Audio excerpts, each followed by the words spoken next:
আমাদের মেধা আমাদের কাছে না রেখে বিক্রি করে মেধা, আমাদের মেধা এখন অন্যরা কিনে নিয়ে বিশ্ব আজকে বড় বড় জায়গাগুলোতে আমাদের বাংলাদেশের সন্তানেরা সেখানে নেতৃত্ব দিচ্ছে, অথচ আমাদের দেশে কালকে তলাবিহীন ঝুরি করে ফেলা হচ্ছে। আমাদের ব্যানারে আপনারা দেখেছেন যে কাঙ্ক্ষিত শিক্ষা ব্যবস্থা আমরা কি চাই এবং সে লক্ষ্যে করণীয় নির্ধারণ।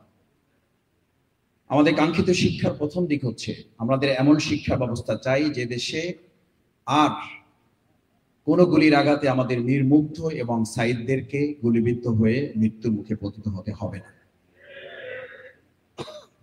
আমরা এমন শিক্ষা ব্যবস্থা চাই যে শিক্ষা ব্যবস্থায় বাংলাদেশে আর ধর্ষণের সেঞ্চুরি হবে এরকম একটা পতিত বাংলাদেশ বিশ্বের দরবারে পরিচিত হবে, সেই শিক্ষা ব্যবস্থা আমরা আর চাই না। আমরা সেই শিক্ষা ব্যবস্থা চাই না যে শিক্ষা ব্যবস্থায় একজন শিক্ষক তার সন্তান তুল্য ছাত্রীকে সামনে বসিয়ে রেখে বলবে, তোমার নিকাব কিংবা হিজাবের কারণে তোমাকে তো আমি চিনতেই পারছি না, তোমাকে হয় মুখ খুলতে হবে, না হলে তোমাকে ভাইবা থেকে বাতিল করা হবে। এরকম অধপতিত শিক্ষা ব্যবস্থায় আমরা আর ফিরে যেতে চাই না। সম্মানিত শিক্ষক বৃন্দ, আমাদের এই বাংলাদেশেই তো এমন শিক্ষা ব্যবস্থারও তো আমাদের সুযোগ রয়েছিল, এমন মানুষও তো এই শিক্ষা ব্যবস্থায় আমরা নিজেদের মতো করে তৈরি করার সুযোগ হয়েছে। আখণ্ড নিমজ্জিত এরকম দুর্নীতিতে ভরা একটা বাংলাদেশে যারা শুধুমাত্র মসজিদের ইমামতি করার যোগ্যতা অর্জন করেন নাই, যারা শুধুমাত্র জানাজা পড়াবার ইমামতি করেন নাই, যারা সংসদ সদস্য শুধু হন না, যারা মন্ত্রণালয় পরিচালনা করেছেন এবং মন্ত্রণালয় পরিচালনা করে তারা চ্যালেঞ্জ করেছেন সংসদে এবং সংসদের বাইরে, যদি 2 টাকার চ্যালেঞ্জে আমাদের কেউ দুর্নীতি প্রমাণ করতে পারে তাহলে শুধু মন্ত্রণালয় শুধু সংসদ সদস্য পদ না, জামাত ইসলামীরও আমরা সহযোগী সদস্য পদ থেকে প্রত্যাহার করি। আমরা সেই রকম শিক্ষা ব্যবস্থা চাই যারা এরকম দুর্নীতির মধ্য থেকেও এই চ্যালেঞ্জ দিয়ে বাংলাদেশকে একটা দুর্নীতি মুক্ত বাংলাদেশ গঠন করার সংসদ সদস্য শুধু নয়, মন্ত্রণালয় শুধু নয়, রাষ্ট্র পরিচালনার পাশাপাশি আমাদের বাইতুল মুকাররমে মসজিদের ইমামতি করার যোগ্যতা একই সাথে তারা অর্জন করতে পারবে। কেন পারছে না? আজকে হচ্ছে না কেন? হচ্ছে না এই জন্য যে আমাদের শিক্ষা ব্যবস্থায় আমরা খুব এগিয়ে যাচ্ছি বলা হচ্ছে, কিন্তু কোথায় এগোতে পারছি না। এগোতে পারছি না তো এই জন্য যে আমাদের বলাই হয়েছে ক্যারেক্টার এবং কেরিয়ার দুটোকে মিলে যদি সমন্বয় না করা যায়, career without character is more dangerous then a lion. আপনি যত বেশি শিক্ষিত হবেন তার সাথে সাথে যদি মূল্যবোধ এবং নৈতিকতার সমন্বয় না হয়, তাহলে ওই শিক্ষিত লোকটা কি বলা হয়, is more dangerous then a lion. ওটা একটা উন্মত্ত সিংহের চেয়েও ভয়ানক। এই ভয়ানক পরিণতি তো আমরা জাহাঙ্গীরনগর বিশ্ববিদ্যালয়, আমাদের ইডেন কলেজ এবং অন্যান্য প্রতিষ্ঠানগুলোতে আমরা দেখেছি। এই জগতে আর বাংলাদেশ ফিরবে না ইনশাআল্লাহ। আমরা সেই জগতে ফিরে যেতে চাই যেই ঢাকা বিশ্ববিদ্যালয়ে ইকরা লেখা ছিল, সেই ইকরা কেন প্রত্যাহার করা হয়েছে? অবিলম্বে ইকরা যুক্ত করতে হবে। ফজলুল হক মুসলিম হল থেকে কোন কারণে মুসলিম শব্দ বাদ দেওয়া হয়েছে, আজকের বাংলাদেশের এই জনগণের কাছে তার জবাব দিতে হবে এবং মুসলিম শব্দ যোগ করতে হবে। কবি নজরুল ইসলাম কলেজ থেকে কেন ইসলাম তুলে দিতে হবে? এমন বাংলাদেশের জন্য কি এই দেশ ৭১ স্বাধীন হয়েছিল? যদি তাই হয়ে থাকে, সে কারণেই কিন্তু ২০২৪ সালের ৫ই আগস্ট আবার এ কারণেই স্বাধীন হয়েছে। নজরুলের সাথে ইসলাম যুক্ত হবে, ঢাকা বিশ্ববিদ্যালয়ের মনোগ্রামে ইকরা যুক্ত হবে, ফজলুল হক মুসলিম যুক্ত হবে এবং এদেশের ছাত্র জনগণ রব্বি জিদনি এলমা এই কথা বলেই শিক্ষার জগৎকে সামনের দিকে এগিয়ে নিয়ে যাবে। এর বাইরে গিয়ে আমাদের আসলে বাঁচার আর কোনো উপায় নেই। এই জন্য যে শিক্ষা ব্যবস্থাকে বলা হয় মোর ইউ রিড লার্ন, আপনি যত শিখবেন, এখন আমাদের এক শিক্ষক বলতেন যত শিখবা তত আর্ন এবং আর্ম পাবা। যার কারণে আজকে যে শিক্ষা ব্যবস্থা 15.5 বছরে পেয়েছি, এতে আমরা যত না মানুষ পেয়েছি তার চেয়ে হেলমেট এবং হাতুড়ি বাহিনী বেশি পেয়েছি। আগামী দিনে আর শিক্ষা ব্যবস্থার হেলমেট এবং হাতুড়ি বাহিনী তৈরির ব্যবস্থাপনা এই বাংলাদেশের মানুষ দেখতে চায় না।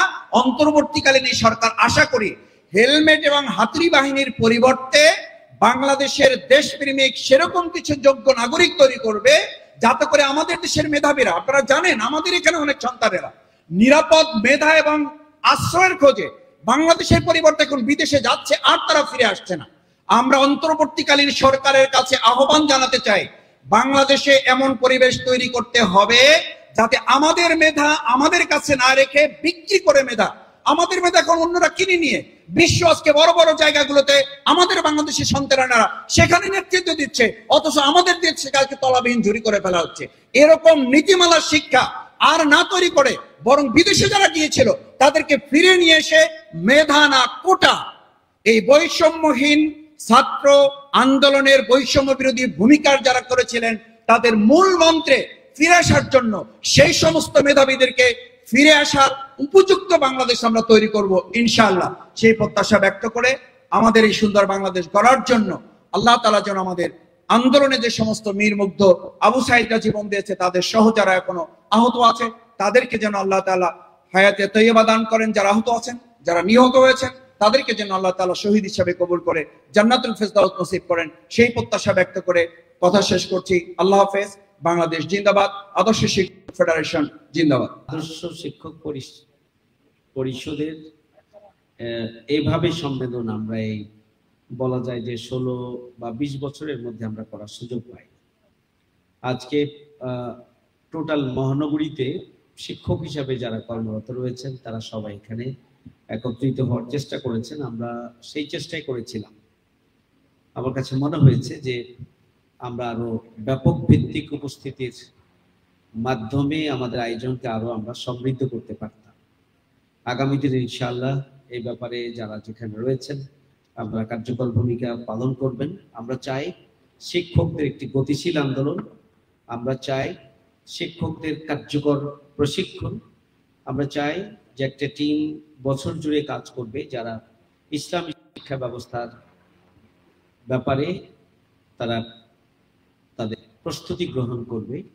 এবং আমরা চাই যে বাংলাদেশে মানুষ গড়ার কারিগর যারা প্রকৃত অর্থে যারা মানুষ গড়বে তারা যদি নিজেদেরকে গড়তে পারে, আদর্শ হিসেবে নিজেদেরকে প্রতিষ্ঠা করতে পারে, সেই জন্য প্রত্যেকেরই নিজস্ব প্রচেষ্টা প্রয়োজন। আদর্শ শিক্ষক ফেডারেশনের মাধ্যমে আমরা শিক্ষকদের সমস্যা সমাধানে ভূমিকা পালন করতে চাই, বাট আদর্শ শিক্ষক পরিষদ এদিকে সব থেকে পিছিয়ে। শিক্ষকদের দাবি আদায়, শিক্ষকদের সমস্যা সমাধানে যে কার্যকর পদক্ষেপ গ্রহণ করা দরকার, প্রতিকূলতার কারণে হোক আর যে কারণেই হোক, সেই দিক থেকে আমরা পিছিয়ে আছি। আমি অনুরোধ করব যে এখন 16 বছরে যারা বৈষম্যের শিকার, যারা অধিকার হারায় এবং ক্ষতিগ্রস্ত, তাদের বিষয়গুলোকে ধরে ধরে আদর্শ শিক্ষক পরিষদ বর্তমান যে অন্তর্বর্তীকালীন সরকার তাদের কাছে পেশ করবে এবং সেগুলো আদায়ের জন্য আমভাবে সব মানুষের জন্য তারা ভূমিকা পালন করবে। মনে করি একটা আমাদের আদর্শ শিক্ষক পরিষদের একটা অন্যতম বড় কাজ হচ্ছে যে ইসলামী শরিয়া অথবা ইসলামী শিক্ষা ব্যবস্থার ব্যাপারে যে ভয় এবং আতঙ্ক রয়েছে সেই ব্যাপারে আমাদের ধারণাটা ক্লিয়ার হওয়া দরকার। আমরা যদি আমাদের ধারণাকে সমৃদ্ধ করতে পারি, সেভাবে যদি উপস্থাপন করতে পারি, তাহলে আতঙ্ক এবং ভয় মানুষের দূর করা সম্ভব হবে এবং ইসলামী শিক্ষা ব্যবস্থা বা আদর্শ ভিত্তিক শিক্ষা ব্যবস্থা যে জাতি গঠনের জন্য সবচেয়ে বড় হাতিয়ার, সেই বিষয়টি মানুষের অন্তরে এটা গেঁথে দেওয়া সম্ভব হবে। তাহলেই এদেশে ইসলামী শিক্ষা ব্যবস্থা বাস্তবায়নের ক্ষেত্র প্রস্তুত হবে বলে আমি মনে করি। নতুন বাংলাদেশে আমরা এসেছি। নতুন বাংলাদেশ চাই দুর্নীতিমুক্ত বাংলাদেশ, চাই বৈষম্য মুক্ত বাংলাদেশ, চাই গণতান্ত্রিক বাংলাদেশ।